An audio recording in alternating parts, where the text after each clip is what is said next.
자, 안녕하세요. 자, 이번 시간에는 여러분들하고 응급처치 중에서 아직 여러분들이 그 실제 처치하는 방법을 배우지 않았잖아요, 그죠? 그거 못지않게 중요한 신고 방법에 대해서 알려드릴게요. 신고 이거 쉽죠? 간단하고.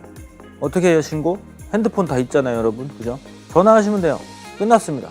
자, 오늘 강의 여기까지 하겠습니다. 이렇게 하면 얼마나 좋아요, 그죠?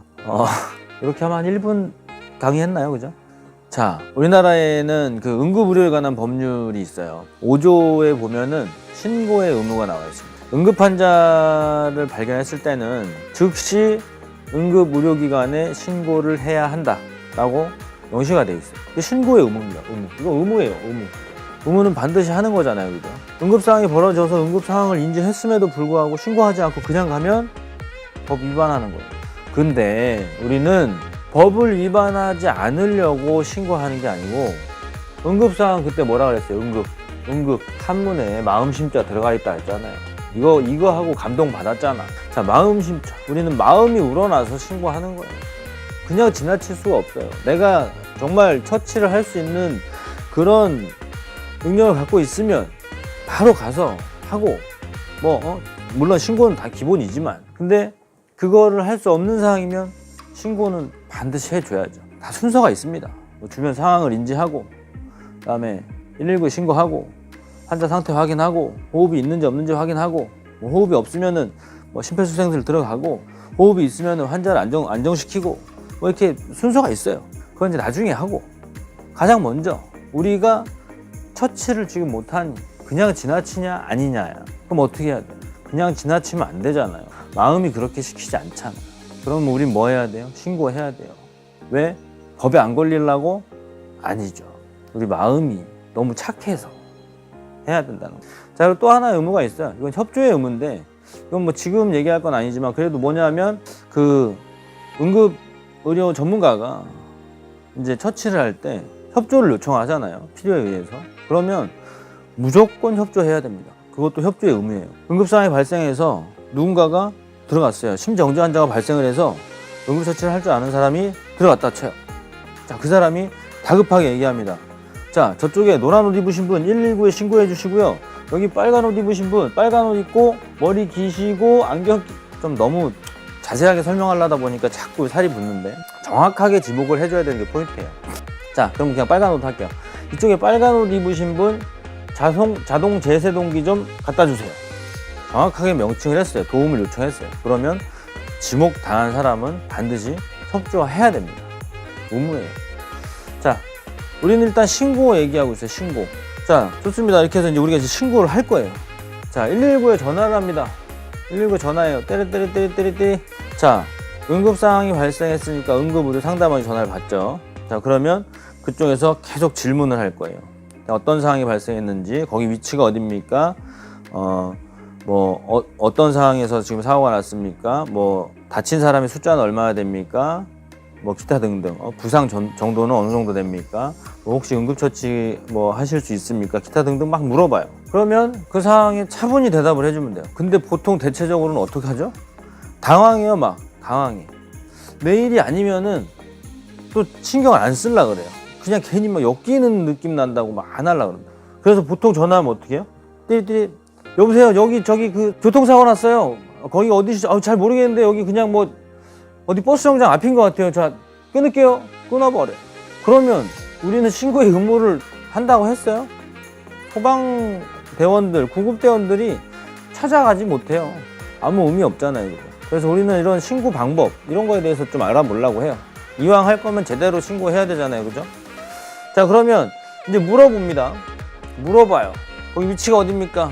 그러면 우리는 위치를, 택시 운전기사 아저씨들은 길을 다 많이 알 수 있어요. 근데 우리는 그게 아니잖아요. 그럼 어딘지 어떻게 알아요? 예를 들어서 아파트가 보여요. 여기 8단지 아파트 810동 앞인데요. 아니면 학교가 있어요. 여기 어디 학교 앞입니다. 또 가다가 보면 우체국이 하나 있을 수 있어요. 우리 학교 옆에 우체국 있으니까. 여기는 무슨 우체국 앞입니다. 딱 정확하게 집을 수 있는 포인트에 건물이 있어요.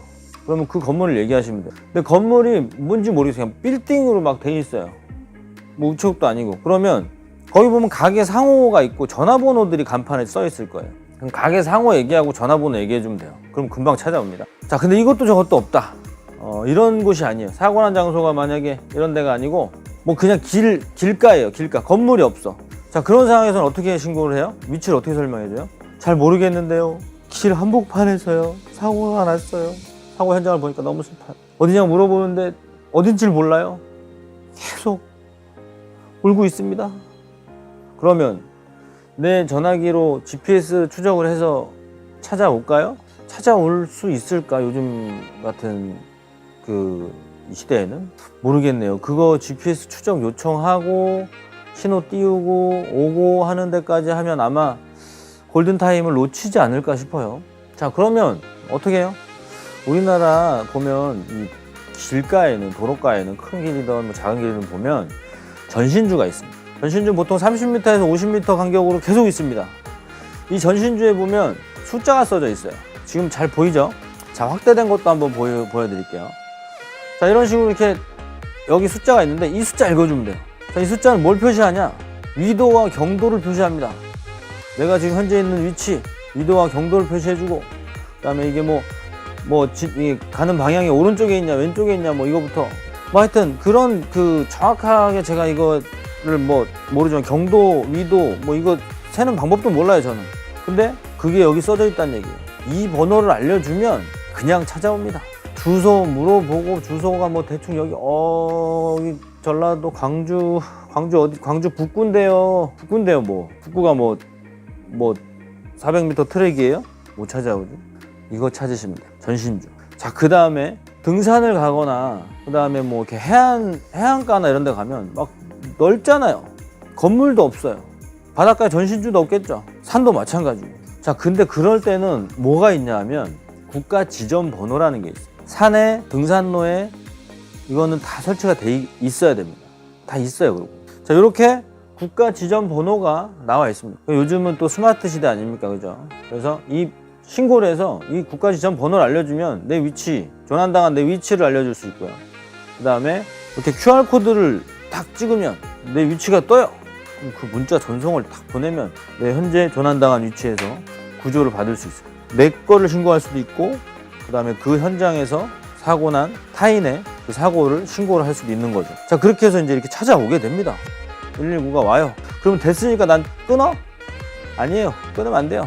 자, 원칙은 그렇습니다. 원칙은 119 상담원과 통화를 끊으면 안 돼요. 이 119 상담원이 계속 나한테 어떤 지시를 해줄 거예요. 혹시 응급처치 하실 수 있습니까? 아니요, 나 배운 적 없습니다. 그럼 환자 상태가 어떻죠? 물어봐요. 뭐 숨을 쉬고 있나요? 아니요, 숨을 안 쉬고 있는 것 같은데요. 그러면 응급처치로 지금 심장 압박을 실시해야 됩니다. 제가 하는 대로 하실 수 있으실까요? 막 시켜요. 왜요? 구급대원 돌아올 때까지 어떻게든 살려내야 되니까. 자, 만약에 또 심장 숨을 쉬고 있습니까? 네, 숨을 쉬고 있습니다. 그럼 어디 뭐 출혈이 있습니까? 피가 나는 곳이 있습니까? 막 물어봐요, 계속. 그래서 그 도움을 받고 구급대원이 올 때까지 환자를 최대한 2차 사고가 일어나지 않게 방지하고, 그 다음에 심정지가 왔을 때는 심폐소생술로 빨리 심장을 뛰게 해서 더 악화되는 상황을 막을 수 있게, 그렇게 해서 우리가 처치를 해야 되는 게 이제 맞는데, 우리는 아직 처치를 못하니까 신고를 이렇게 해야 된다. 위치 설명을 할 때는 위치를 몰라도 건물을 이용하거나 주변 전신주라든가 건물이 없으면 뭐 국가 지점 번호라는 거를 이용을 한다든가, 건물인데 특정 지을 수 없을 경우에는 빌딩마다 다 간판 많이 있잖아요. 거기 보면 전화번호, 상호명과 전화번호를 가르쳐주면 그냥 찾아온다. 뭐 이렇게 이 정도는 이제 알고 있으시면 될 것 같아요. 자, 이제 신고는 할 수 있겠죠, 그죠? 자, 오늘은 이제 신고 방법에 대해서 알아봤습니다. 다음번에는 조금 더 이제 생활 밀착형으로 한번 가볼게요. 뭘 할까 정해놨는데 생각하는 척 하는 겁니다. 자, 다음 시간에는 연부조직 손상, 이런 전문 용어 쓰면 싫어하죠. 멍들고, 피나고, 까지고, 이게 베이고 이런 거 있잖아요. 실생활에서 막 자주 일어나잖아요, 그죠? 그 부분에 대해서 설명드리고 간단하게 처치할 수 있는 방법을 이제 여러분들하고 같이 하도록 하겠습니다. 자, 오늘 여기까지 할게요. 감사합니다.